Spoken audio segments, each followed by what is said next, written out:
நேற்று சன்ஷைன் பாலர்பள்ளி குழுமத்தின் கீழ் இயங்கும் லுக்குட் தலைமையகம், துலோக்குமாங், சிரம்பான் சென்ட்ரியோ மற்றும் ஃபோரஸ் ஐட் சினாவாங் கிளைகள் அனைத்திலும் மலேசியாவின் 68வது சுதந்திர தினம் மகிழ்ச்சியுடன் கொண்டாடப்பட்டது.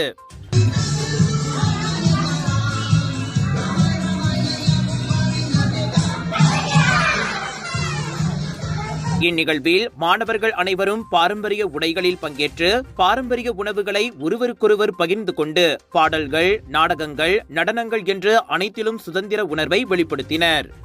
மேலும் சுதந்திர தினம் சார்ந்த போட்டிகள் நடத்தப்பட்டு வெற்றியாளர்களுக்கு பரிசுகளும் வழங்கப்பட்டன. இந்த அருமையான விழாவில் 68வது சுதந்திர நாள் வாழ்த்தினை தெரிவித்துக் கொண்ட சன்ஷைன் கல்வி குழுமத்தின் நிறுவனர் மற்றும் நிர்வாக இயக்குனர் டாக்டர் ஆர்.வி. ஷாம் பிரசாத், ஒவ்வொரு குடிமகனும் நாட்டை நேசித்து ஒன்றிணைந்து நாட்டின் முன்னேற்றத்திற்கு பங்களிக்க வேண்டும் என்று தனதுரையில் குறிப்பிட்டார்.